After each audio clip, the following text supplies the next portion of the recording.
So good morning once again. Uh, yeah, I would like to ask you, I would like to hear from you, what is business economics? Anybody please define business economics? Anyone? Sir, it deals with applications of economic laws to Uh, business problems to take proper business decisions, sir. Very good, very good. It is also called as what? Managerial Applied economics. microeconomics. Managerial economics, applied microeconomics. Okay, it's simply an application of all business theories, methodology into the business problems is called business economics. I gave definitions. Let me read once again. Business economics deals with the application of economic laws to business problems to take sound business decisions. And also, business economics is a science which deals with the application of economic theories, techniques, principles, and concepts to business management in order to solve business and managerial problems. It refers to the integration of economic theory with business practice. So, I hope you all are understood what is business economics all about. It's a very simple, it is a application of economic theories and methodology to solve the business problems.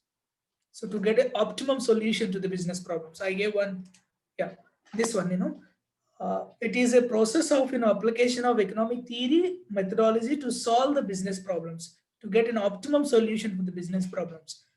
Then we discussed about nature and characteristics of business economics. What is the first one? First point Micro that we in discussed. nature, Micro sir. in nature. Very good. What is the second point we Study discussed? of macro environment, sir. Study of macro environment. Third one, Pragmatic Pragmatic. approach. dogmatic in nature or approach. Then fourth one, Normative Normative science. science. normative science. Fifth one, It It is a is a science. science, very good. It is a science as well as it is an art. art, And the last one is It is interdisciplinary, interdisciplinary. sir. interdisciplinary. Very good. So then we started about, we discussed scope of economics, few points of scope of business economics. Uh, all those theories which can be used to find out solutions to the business problems comes under the scope of the business economics. Come under the business scope of the business economics. Scope is scope of business economics so wide it covers almost all the problems and areas of managers and business firms faced. I said, basically it covers three areas. So one is decision problems and economic theories and also decision science. So it covers basically these areas. Then we started discussing the scope of business economics. We discussed few points, around 4 points we discussed. What is the first point? Demand analysis and Demand forecasting, analysis and sir. forecasting. What is demand? Desire to buy something, sir. Um, And desire to buy. Ability to buy. Plus Pardon? ability to buy and willingness to buy. Where demand plus uh, uh, desire plus willingness to pay plus ability to pay. So these three we discussed. What is forecasting? Predicting, sir. Predicting. Yeah, it is a technique used to predict the future demand. Then we discussed production and cost analysis. What is basically production? converting raw materials into goods. And Yes, converting raw materials into goods. We need to the production analysis means a firm can choose an appropriate technology to offering a uh, um, or choosing a appropriate way to produce goods and services. What we discussed in the previous class. Then what is cost? uh, uh, The What is time consumed, the okay? output to be produced. Okay. What Sir, is cost? I'm asking. cost is the valuation based on the use of resources. Okay. The amount spent to get a commodity. So, and also different cost analysis are there. I gave one example, if you want to increase your profit volume or profits, the best way to reduce your cost, not the increase your price. So we discussed about, we discussed cost analysis, production techniques in the previous class. Then third one, inventory management. What is inventory?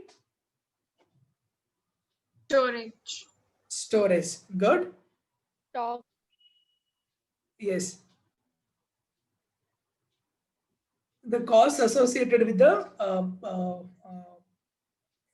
maintaining raw materials, work in progress, finished goods.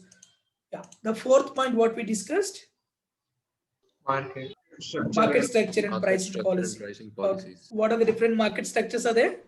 Monopoly, oligopoly, monopoly, competition, perfect competition. Perfect competition, monopolistic competition, oligopoly, and monopoly. Very good. So we stopped here. I lost the power while I'm explaining this point. Yeah. So then, we'll quickly go to the next fifth point is, resource allocation. What it is? Resource allocation. What is basically resource in economics? Anything which is used for further production. Yeah, anything which is used to produce goods or services is called resources in economics. So what are the four economic resources? Four economic resources. Land, labor, capital, and entrepreneur. Yes, land, labor, capital, and entrepreneurship. So even the first factor of production is land. But this includes any natural resources used to produce goods and services. Land means any natural resources used to produce goods and services. So now tell me, what is resource allocation?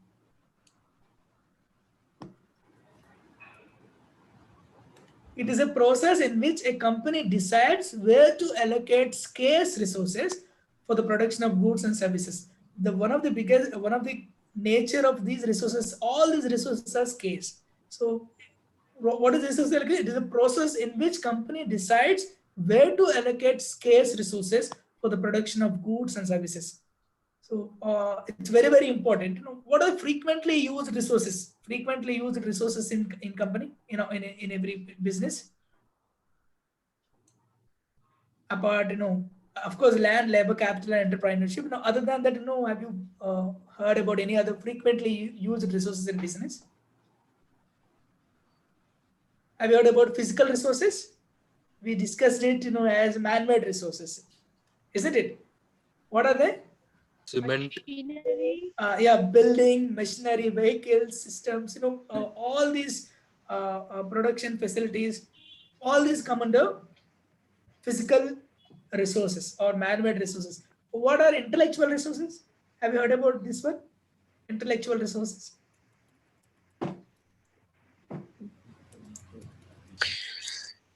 Anybody? Copyright, patents. Very good. Copyrights, patents, branding, the proprietary knowledge, customers databases. Goodwill. Pardon? Goodwill. Yes, goodwill. These are basically these patents, copyrights, all will come under intellectual resources. Then human resources, we know that every company needs human resources in the form of labor, management, employees. So we need human resources. What are the financial resources? Investments. Okay, includes the investments. Capital, What? capital. Capital, good. Investments, capital. plant and machinery, sir. Plant and machinery will come under man-made. This Bank one, land, no? deposits. Land, okay. Bank deposits. Bank deposits, credit, very good. Cash, financial securities, shares. So generally, these financial resources can be used to produce other resources, isn't it?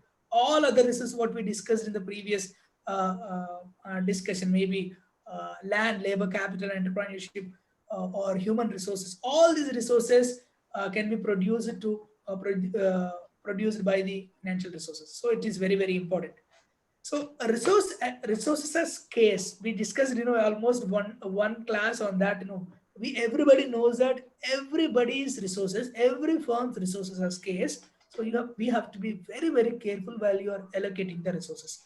Business economics helps us to allocate the resources effectively or efficiently. And also there are some techniques like advanced tools like linear programming and other techniques to use to do this process effectively, to allocate the resources effectively at right time. We will use linear programming, other techniques from the mathematical formulas we will use to do this. So this is one of the important area where we are going to learn in business economics, that is resource allocation. Then next one is Theory of capital and investment decisions. Theory of capital and investment decisions. Okay. What is capital and investment decisions? Capital investment decisions means what? Any idea? Capital investment decisions means what? How much capital do you invest in a business? Okay. What money to be invested When where? to invest. Okay. How much and where should? Yeah. Very good. Very good. You know, among other decisions, the capital and investment decisions are the most complicated decisions. Very most complicated decisions, because you know capital investment decisions generally involves the judgments made by the management in regard to how funds will be spent to produce capital assets, how where they are going to apply these funds. You know, raising funds is one major decision that is called financing decision. So then investment decision, once you get the funds, say for example, I want to start a business, I need 1 crore rupee. So once the first challenges for me is to raise that 1 crore rupees. Once I got that money, once I got that capital, where to invest this capital is the biggest question. It's the most complicated question. So every management team need to take a call on how to spend and how to procure the capital goods or capital assets. What are the capital assets means what? Capital assets means what? Anybody?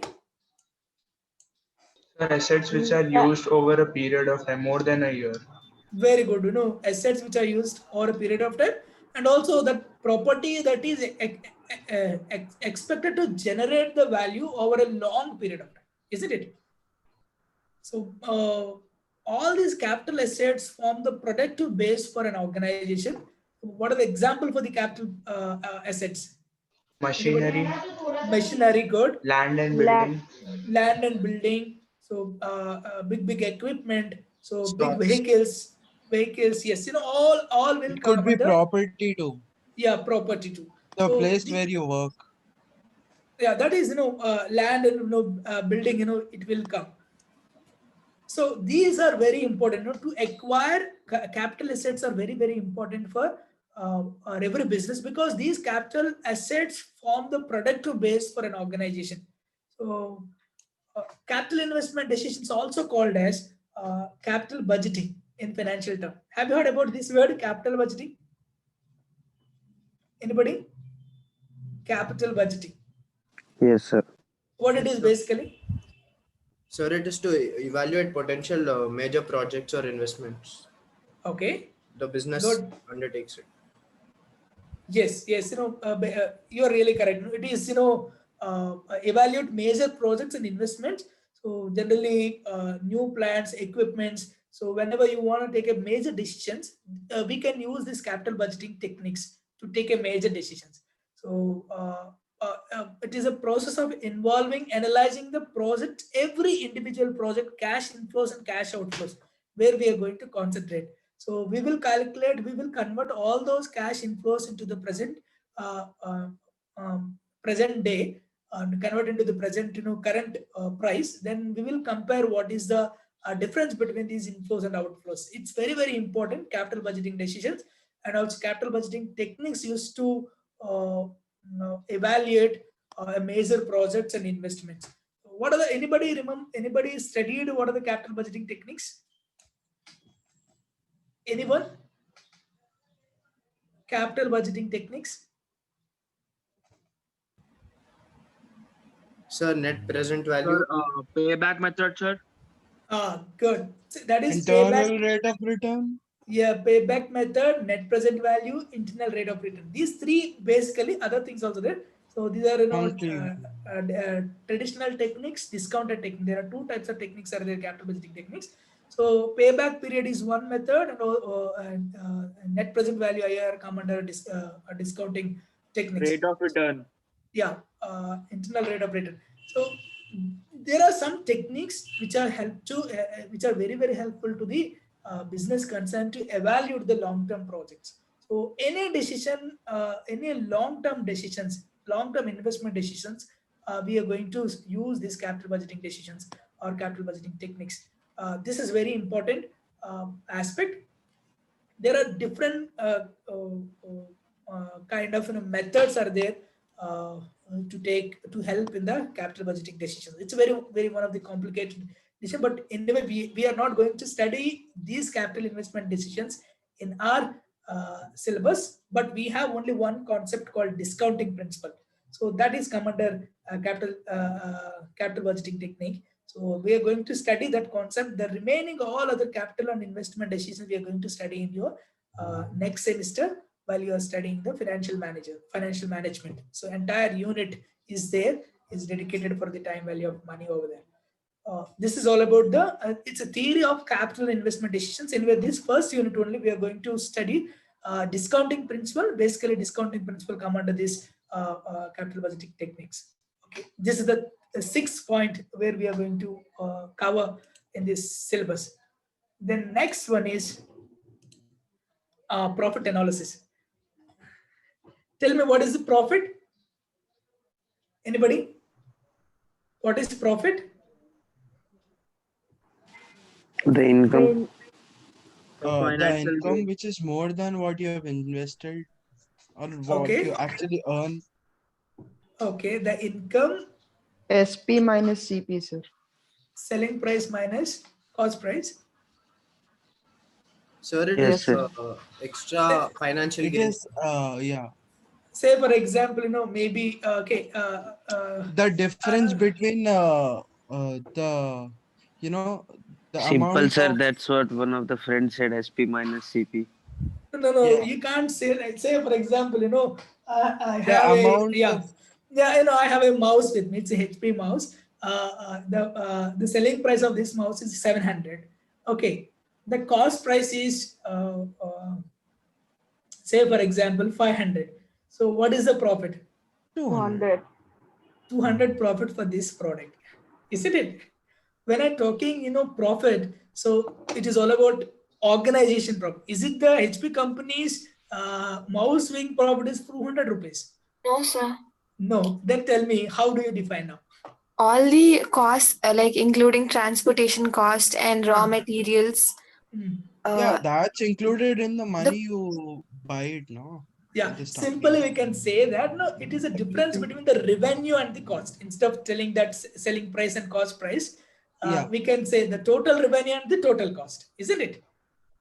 The amount of money you have spent to buy it and the Uh, amount of money you have sold it for. Yes, not amount of money, the amount of money you received after the selling, because that is called revenue, isn't it? So it is a financial benefits realized when revenue generated by the company or revenue generated from a business activity exceeds its expenses, cost, and taxes. That amount we call it as a profit, isn't it? When the revenue generated from the business activity exceeded the expenses, cost, and taxes. So these three, when we because in initial days our revenue generated from the business activity will be very low. It never exceed our cost, our expenses, or taxes. So that when it exceeds all these three, then we will call it as a profit. Okay. Then tell me the basic aim of every business is what? Profit maximization, isn't it? Yes, Am I right? Sir. Yeah. So that's why the profit planning is very important. Every company has to take some set of actions to achieve the target profit level. So this is very important because if you are not making profits, you can't survive in the society. Especially you can't survive in the market. So isn't it? For that, every company need to prepare various budgets. Incorporate with the master budget. So there are so many budgets were prepared to control the cost and also to increase the profit. So have you heard about BEP? BEP. What it is? Break-even point. Break-even. But tell me, what is break-even point? When cost is equal to revenue. Yeah, the total cost of the it is a level of production at which the cost of the production is equal to the revenue of the revenue for the product. When the cost of a production is equal to the revenue of the product, that point is called break-even point. In other words, here see, 1 minute. See this point. Are you able to see this point? Yes, sir. Yeah. Yes, So sir. this point, see, then total revenue and total cost. This is total revenue and total cost. Both are equal at this point. That point is called BEP, break-even point. So every company needs to do analyze on their profits. Otherwise, because profits are very, very important aspects for the company. So, and also profits depends on many other factors like changing prices, market conditions. So there are so many other factors influence this price profits. So there are some theories which we can take the help of those theories to determine the profit and also profit planning. Have you heard about CVP analysis? CVP analysis. What it is CVP analysis? CVP analysis, cost volume profit analysis. So like this, BEP analysis, CVP analysis are going to help us to do this profit analysis. Those who are attending first time, all this terminology, don't worry. This is the areas what we are discussing now. What are the areas we are going to study? We are going to learn. This is not the concept I'm explaining. Maybe tomorrow onwards I'm going to explain each concept in detail. Every concept, full class we are going to discuss on that particular concept. This is a overview, like a overview of what we are going to study in this business economics. So 7th point is, 7th point is profit analysis. The next one is risk and uncertainty. Risk and uncertainty analysis. So what is risk? Anyone? What is risk? Where the winning chances less, but The chances? Uncertainty. business failure. The chances of business failure. What is uncertainty? Uncertainty. What is uncertainty? Tell me.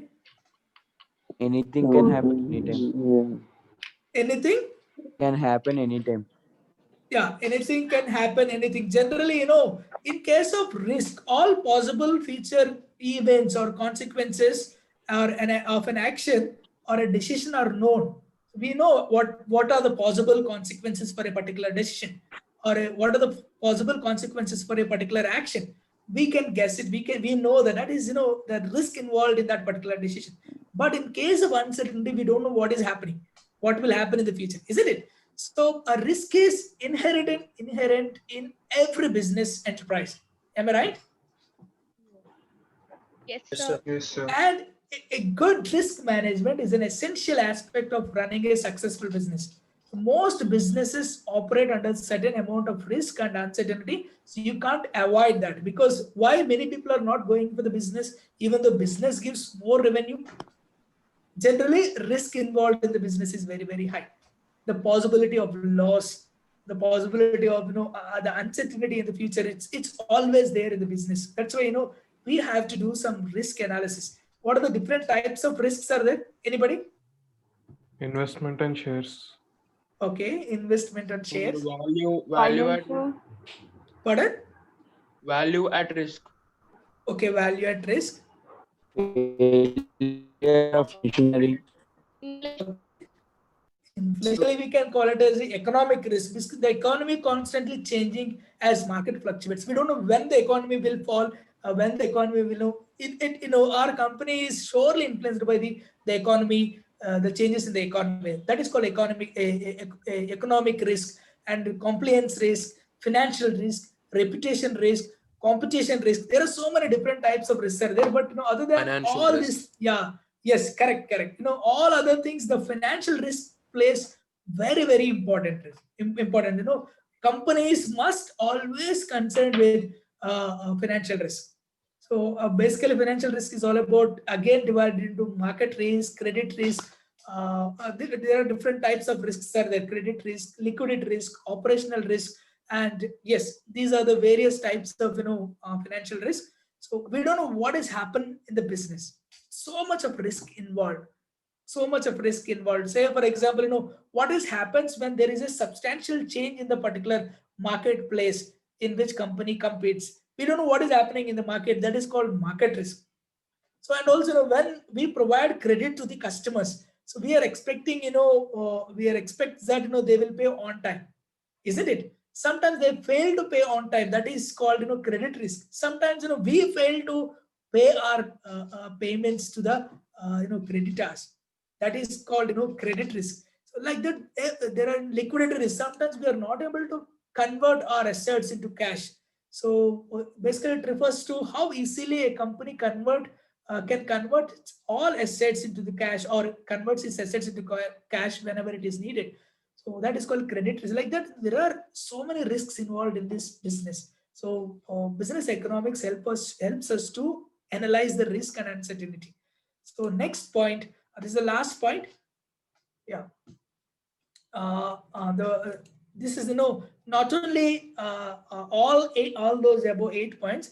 There are so many macroeconomic factors. There are so many macroeconomic environmental issues will influence the business. The first one is type of economic system, isn't it? So what are the different types of economic systems are there? What are the different types of capitalistic, socialistic, mixed economy. Capitalist economy, socialist economy, mixed economy are there. What are the examples for capitalist economy? US. Capitalist US, very good.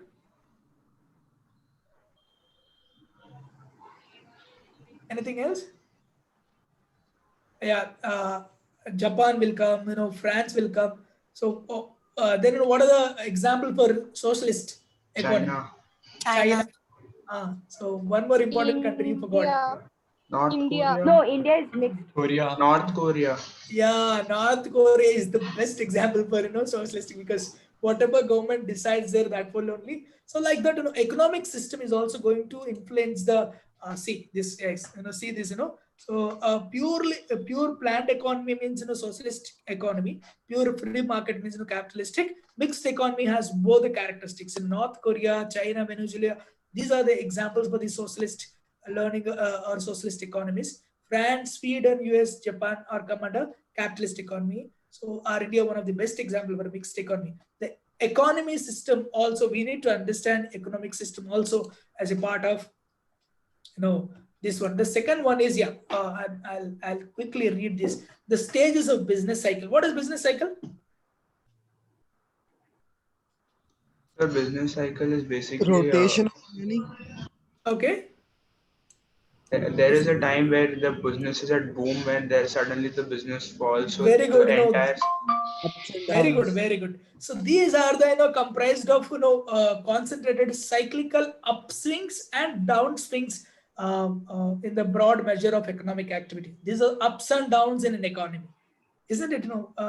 These stages also influence the business. So we are going to study in generally all these stages of business cycles in business economics, and general trends in national income and employment, prices, savings, and investment. I told in the nature. So it's a study of macro environment. We need to study the macro. These are the points will come under macro environment. Government or economic policies, performance of financial sector and capital, socio-economic organization, social and political environment. These are the external and macro factors. I've heard about this word called pest analysis. Have you heard about this word? Pest analysis means these are the political, economic, social, and technological factors always influence the business, isn't it? The political stability in a country, the regulation and deregulation of political regulations, and laws, code of conduct, government funding, subsidy, support for specific industries, fiscal monetary policy, tax rates, trade agreements. All these components, all these factors come under political factors. And economic factors, economic trend, economic stability, exchange rates, trade agreements, seasonally and economic cycles, consumer confidence. All these come under economic factors. Social, demographic changes, population growth, age distribution, like this. All these factors are going to influence the business. So we are going to study all these factors. You need not worry about all those factors. You remember the 9 points. Yeah. What are the first point? What are the first point we discussed?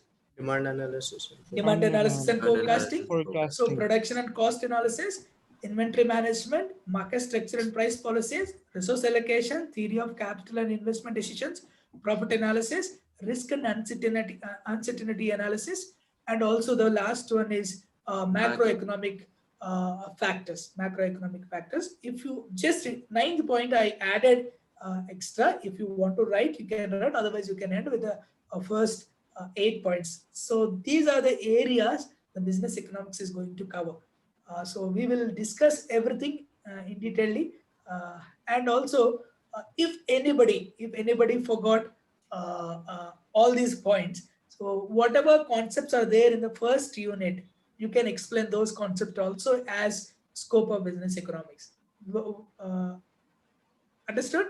Say for example, we are going to learn many concepts there. So say for example, yes, opportunity cost, incremental principle, discounting principle, time perspective. You can use all those points because we are going to learn all those points in our syllabus. If anybody forgot few points here, you can add those points because every point I'm going to explain in detail.